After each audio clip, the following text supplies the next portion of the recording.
And ito guys, no, nakikita natin na magkakaroon ng mga magagandang progress ito sa mga ano nyo, kahilingan, sa mga minamanifest nyo. Kaya nga ang sabi dito sa inyo kanina, di ba, the energy is gaining momentum. So lumalakas yung energy the more na nagfo-focus kayo sa mga desires nyo, mga kapiksi, magkakaroon talaga ng progress yan, no? And unti-unti nyo mararamdaman na sinasagot yung mga dasal nyo, nagmamanifest yung mga desires nyo guys. Okay? So stay focused, stay consistent mga kapiksi, para sa inyo yan. Alright? So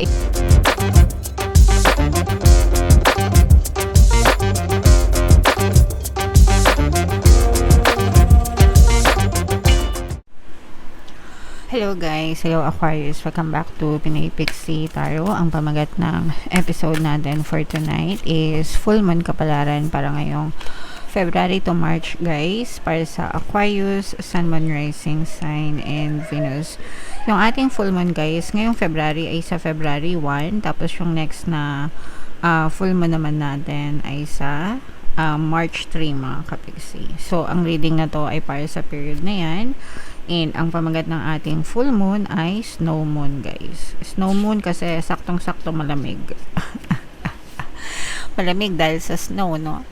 So, anyway, ito yung moon energy, moon message para sa inyo guys. The energy is gaining momentum. Pag sinabing gaining momentum guys, pataas ng pataas yung energy, no? And the more guys na nagfo-focus kayo, the more na fino-focus nyo yung attention nyo sa isang bagay, sa isang desire nyo, the more na nag-gain siya ng momentum talaga guys. Kaya nga sinasabi ko sa inyo, kapag positive yung reading mga kapiksi, kailangan talagang i-boost nyo lahat ng energy nyo dun sa reading, dun sa gusto nyong desires, di ba? Para talagang mag-manifest siya guys. Kasi your energy flows. Again, pakinggan nyo mabuti itong sinasabi ko guys. Your energy flows where your attention goes. Yung energy mo sumusunod sa kung ano yung focus ng attention mo. Whether positive or negative, yung fino-focus mo ng attention mo, doon nabubuhos yung energy mo. Therefore, yun din yung nararanasan mo as experience sa iyong physical reality. Okay? So, kaya wag kayong magtataka kung bakit, let's say for example, positive yung reading, pero ang na-experience nyo sa buhay nyo ay negative, 'di ba? So ang tanong natin sa inyo, ano bang focus ng attention nyo? Kasi buhay nyo 'yan, 'di ba? Kayo yung nagko-control ng buhay nyo, kayo yung driver sa buhay nyo mga kapiksi. Kayo yung namimili ng destiny nyo sa araw-araw na ginawa ng Diyos, sa araw-araw na gumigising kayo, sa araw-araw na bumabangon kayo, sa araw-araw na nag-iisip kayo guys, ano ang focus ng attention nyo? Okay? Kayo lang makakasagot niyan mga kapiksi. Atune to the moon guys, I know I'm headed in the right direction. So, i-comment nyo na yan sa comment section mga kapiksi. I know I'm headed in the right direction. So, ginagabayan kayo ng inyong mga gabay sa tamang direksyon. Syempre, pag positive kayo guys, natural, tamang direksyon, magandang direksyon yung pupuntahan nyo. Pero kung nega kayo, araw-araw nega kayo, araw-araw reklamo kayo, abay malamang, wrong direction yan. Again, kayo lang yung magko-control. You are taking control of your life by focusing on your thoughts, guys. So, make sure na focus kayo sa mga desires nyo, mga kapiksi. Additional meaning nitong card na to, guys, your situation is full of potential. Malaki yung potential nyo sa buhay. Malaki yung, malayo pa, mataas pa yung pwede nyo marating, guys, as long as fino-focus nyo. Again, doon na naman ako sa salitang focus, no? Your dreams can definitely come true as long as fino-focus nyo yung attention nyo sa mga pangarap nyo. Okay?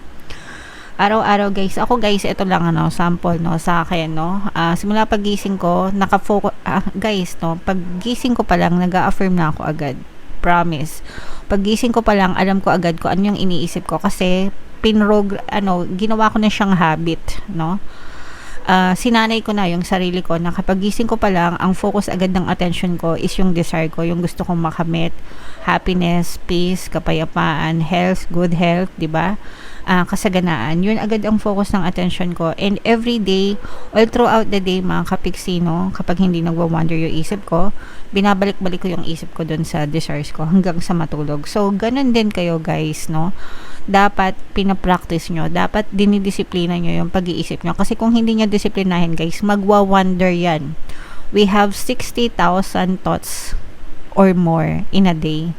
'Di ba? So, kaya ko nga kayo nire-remind pa ulit-ulit na kalabitin nyo yung sarili nyo, i-train nyo yung sarili nyo to think positive, mga kapiksi.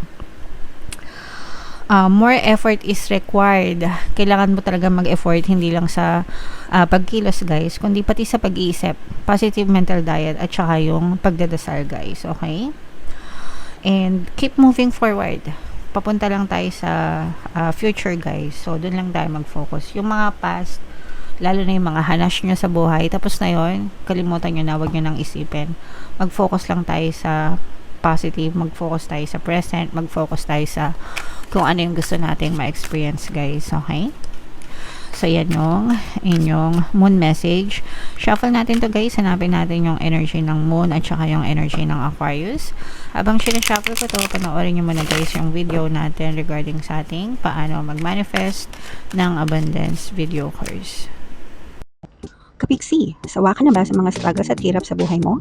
Masipag ka ba at masikap sa buhay ngunit hindi ka pa rin umaasenso? Ilang beses ka na bang nag-attempt magnegosyo at mag-invest pero palagi ka pa rin nalulugi? Sa pagkakataon na ito ay maaaring may subconscious beliefs ka na nagiging balakid sa iyong pag-unlad at pagyaman. Introducing, paano mag-manifest ng abundance video course. Dito ay matututunan mong ma-overcome ang mga balakid mo para tuluyan ka ng umunlad, umasenso, sumagana, maging matagumpay, successful at maswerte sa iyong kabuhayan, pera, trabaho, negosyo, salapi at kaperahan ng bonggang-bongga. Dali, mag-send na ng email sa pinoypixie@gmail.com at simulan na ang iyong pagyaman ngayon.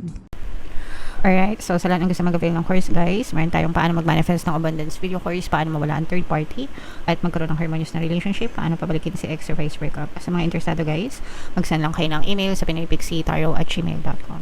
And sa mga naghahanap, guys, ng pampaswerte na lucky charms or lucky bracelet, ito, guys, sa Venturin tsaka Citrine, yung recommended ko, guys, may makita kayong mga link sa description box. So, Aquarius, kaya 9% ng King of Swords, ito yung ating moon energy. So, this is both negative and positive. Meron din dito ang presence ng another air sign, guys. Aquarius, Gemini, Libra.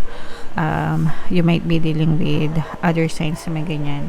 Other people na may ganyan signs sa kanyang natal chart. So, ito, guys, magkakaroon kayo ng conflict with other people dahil sa pera ito, mga kapiksi. Pwedeng mga kaibigan, kamag-anak, na para magkakaroon kayo ng issue sa pera. Guys, and parang mapuputol yung connection nyo or pwedeng maputol yung pagkakaibigan nyo, ganyan, nang dahil sa pera, or pwedeng ibablock nyo sila or ibablock nila kayo, ganyan, kasi nga nagkakaroon kayo ng issue sa pera, mga kapiksi. So, as long as wala kayong ginagawang masama, guys, no, okay lang yan, lift your head up. Pero kung kayo yung may atraso, guys, matuto kayong humingi ng tawad, and mahirap makarma pagdating sa pera, guys. Kaya wag na wag kayong maluloko sa pera. Kahit yung sabihing utang, hindi mabayaran, wag kayong magmataas kung kayo yung may utang, no? Kasi unang-una, pinahiram kayo, di ba? Nangutang kayo, pinahiram kayo. So, dapat magpasalamat kayo. Wag kayong magmataas or magmatigas sa kanila. Isipin nyo na lang, pinaghirapan nila yung pinahiram nila sa inyo. Ngayon, kung baliktad naman yung scenario, let's say kayo naman yung inutangan, kayo yung tinakbuhan sa pera, di ba? Tapos, kayo pa yung lumalabas na masama yun. Ibang usapan na yun. Di ba? Pero, hindi mo naman, kumbaga, wag nyo nang paabutin sa point na magkakaawayan pa kayo or magkakademandahan pa or baranggayan or what. Pwede naman pag-usapan ng maayos, mga kapiksi. And again, no, kung sino yung gumawa ng masama, may balik na karma yun, guys. So, yeah, matuto kayo mag-cut ng mga toxic na people sa buhay nyo, guys. Hindi nyo deserve yung toxicities na ganun, lalo na kung kayo yung pinagsasamantalahan, mga kapiksi. Alright? Wala namang masama na magbigay ng tulong, pero dapat deserving din yung mga taong tinutulungan natin. Okay? Alright. So, eto naman, guys, nakikita naman natin na may mga chance na may mga opportunities na maaaring magbalik sa inyo. Eto, guys, itong opportunity na to, this is something that you love to do, no? Yung mga hobbies nyo, yung mga craft nyo, yung mga kina-enjoy nyo sa buhay. So, let's say, mahilig kayong manahe, no? Craft nyo yun, pero wala kayong time na manahe dati kasi busy kayo sa trabaho or masyado kayong abala, ganyan. Parang kumakatok ulit siya sa inyo na, hey, baka gusto mo ulit manahe, part-time, ganyan, pag may time ka. subukan nyo, give it a try mga kapiksi, kasi maaari siya magpasok ng pera sa inyo, no? So, yun yung mga sample, guys. Sample lang. Pero, if it resonates with you, kahit anong larangan, guys, no? Pero this is something that you love to do, mga kapiksi. Maaari siyang magdala ng extra income sa inyo, mga kapiksi. This is also a reminder, guys, na make time for yourself, mga kapiksi, no? Kung mahal nyo yung ibang tao, dapat mahal nyo rin yung sarili nyo. If mahal, kasi yung iba sa inyo, guys, parang exhausted na rin. Ibig sabihin, pagod. So, baka na-overwork din kayo, guys, no? And baka na-i-sleep deprived kayo, nawawalan kayo. Tsaka yung iba, parang nararamdaman ko yung stress, mga kapiksi, kahit walang stress na energy dito, pero nararamdaman ko na parang stress yung iba sa inyo, kaya hindi masyadong makatulog, guys. So, yeah, avoid overthinking, mga kapiksi, kasi yun naman talaga yung nagiging dahilan ng stress. So, iwasan nyo yun, guys, and make sure na matulog, bigyan nyo ng enough time to sleep, rest your body, mga kapiksi. So, what else, guys? Tingnan pa natin. Ito, yeah, so magkakaroon dito meron ditong presence, guys, ng water sign, Cancer, Pisces, Scorpio. Magkakaroon dito ng positive change, no, wherein if stressed kayo, guys, if nasa isang toxic na sitwasyon kayo, may nagpapahirap sa inyo, parang tuturuan to ni universe ng leksyon, mga kapiksi, lalo na kung pinagdadasal nyo na sana matapos yung mga paghihirap nyo dyan sa toxicities na yan, no, magkakaroon ng turn of events, no, pagbabago sa sitwasyon nyo, mga kapiksi, and maaaring mawala itong mga tao na nagpapastress sa inyo, nagbibigay ng sakit ng ulo sa inyo, mga kapiksi. Okay, so just affirm, guys, ang affirmation na bagay dito is everything is always working out in my favor, no, parang pumabursa nyo yung sitwasyon, mawala yung mga nega, no. Yeah, so ganun, guys. And eto, guys, no, nakikita natin na magkakaroon ng mga magagandang progress ito sa mga nyo, kahilingan, sa mga minamanifest nyo. Kaya nga ang sabi dito sa inyo kanina, 'di ba? The energy is gaining momentum. So lumalakas yung energy the more na nagfo-focus kayo sa mga desires nyo, mga kapiksi. Magkakaroon talaga ng progress yan, no? And unti-unti nyo mararamdaman na sinasagot yung mga dasal nyo, nagmamanifest yung mga desires nyo, guys. Okay? So, stay focused, stay consistent, mga kapiksi, para sa inyo yan. Alright? So, i-mind nyo na yan, guys, sa comment section, yung mga manifestation, positive changes na yan, mga magagandang progress, mga kapiksi. So, eto, guys, buno tayo ng isa pang card. Additional message para sa love naman, no? Love message, love advice, mga kapiksi. Divine timing. Wow, gusto ko yan.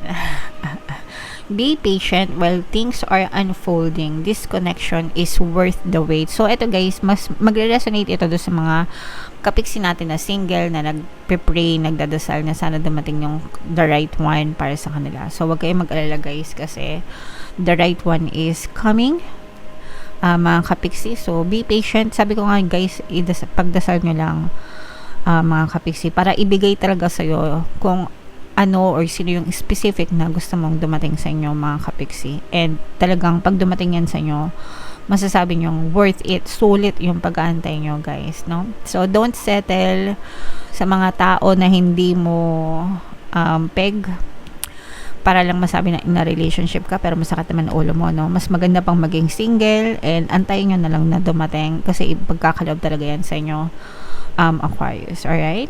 Okay, so yan. Comment down below, Aquarius, if naka-resonate kayo dyan, guys. And ito yung ating 2026 kapalaran. Ito naman yung ating success stories ng paano mag-manifest ng abundance video course. Click here to subscribe, guys. Thank you for liking, sharing, and subscribing. See you next time. I love you all. Have a nice day. Bye-bye.